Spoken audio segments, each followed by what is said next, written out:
health. I mean, these are basic needs. Education. We need to move on. The electrification projects, what percentage are we now? Electrification projects for the entire country?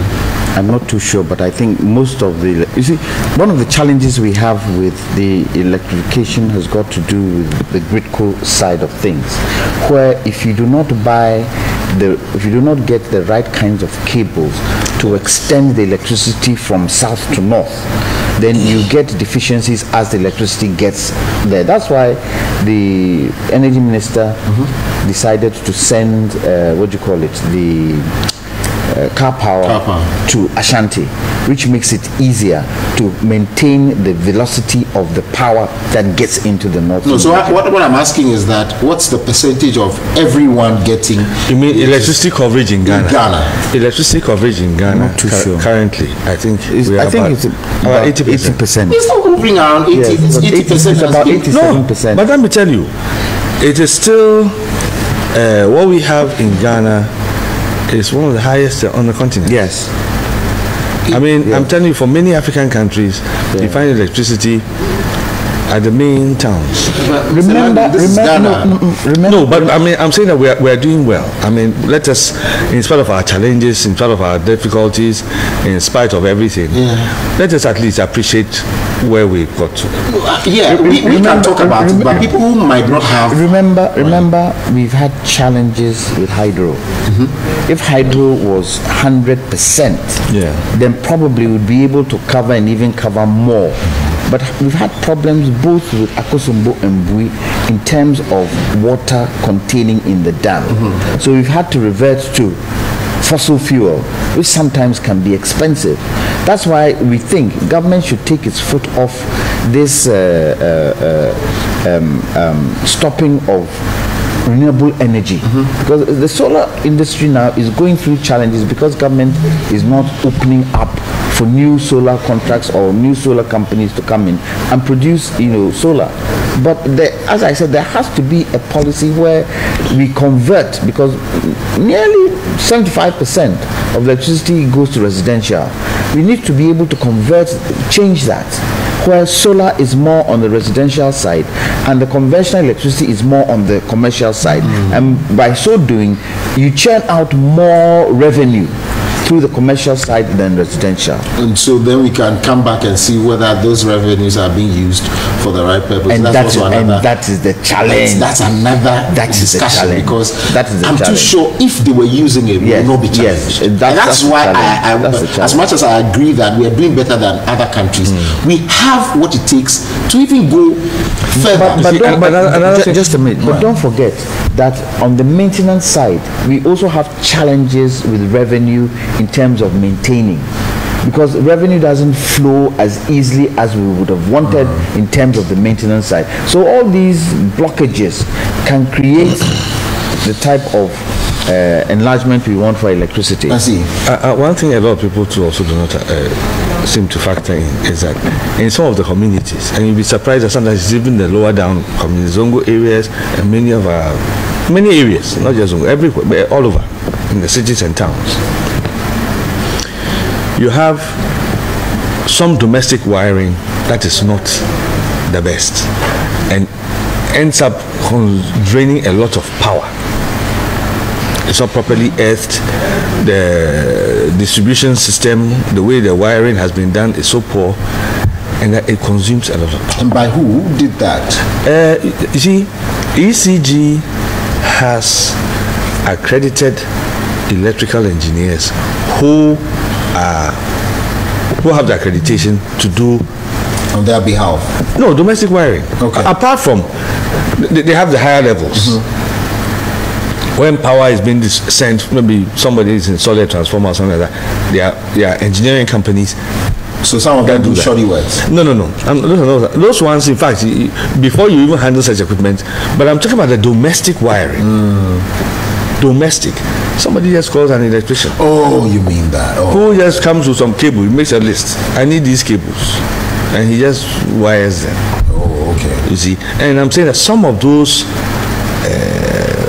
it could result in the high billing people. Yes. Okay, so they should not base it on electricity billing them when the bill comes and it's high. As for the electricity meter, it is going to record how much power is coming into your premise. And it could be as a result of the poor cables and all the other. That is why it is imperative, and there are laws to indicate that when you are building your property, the electricity that you put in has to be inspected by the regulator to make sure that you're using the right wire. I see. Yeah. And even somebody says, oh, I have only one fridge. But they've imported a used fridge that is so power inefficient. You see? And it's but then, because the communication isn't going on well enough. Because I remember somebody mentioned, if I have 2 bulbs, in Candy Center, we phase them out. Yes, we phase them out. But some people are still using Candy bulbs.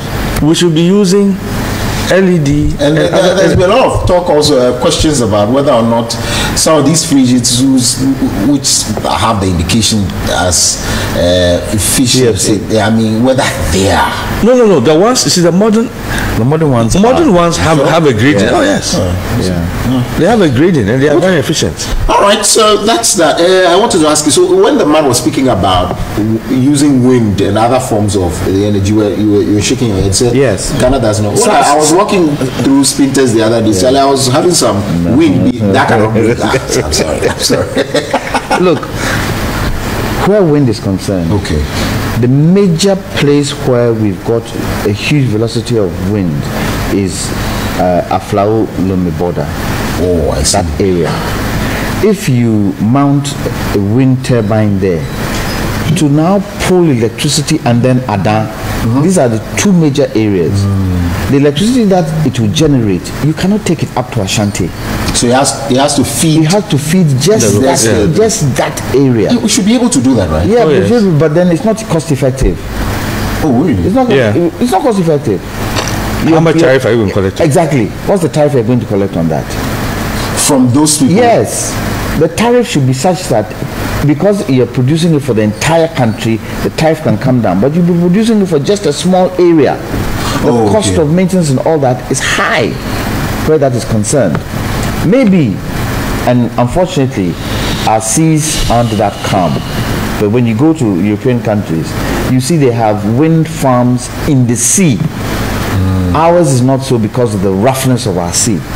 But the other thing we should look at, and I looked at it somewhere in the 90s, 99, that area, wave power. Wave power. Some time back, about, I think it was 2012, 2013, the NDC gave the chance for a Dutch company to come and test wave power in the Volta Basin. Volta River, the Volta Basin. Yes, This is offshore. Okay. They put everything in. Within a month, the force of the waves had destroyed the concrete that the equipment was standing on. But wave power is key if we're going to try as much as possible, because what do you pay for wave power? It's the waves that are creating the power in the generators to create electricity.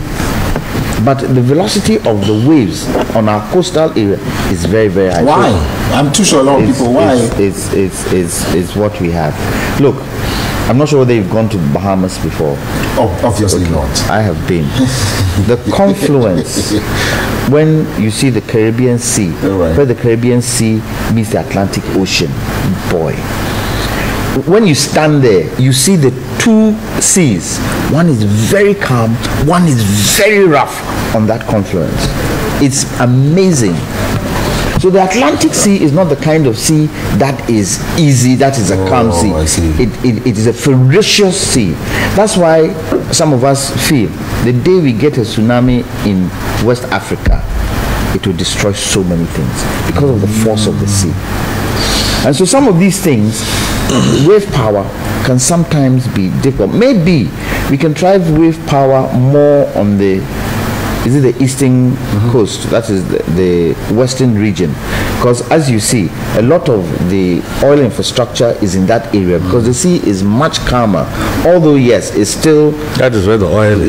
Yeah, well, it's still high level, but it's not as high as the other side. I see. Interesting. So I feel that in terms of solar, that is one thing we should try and push.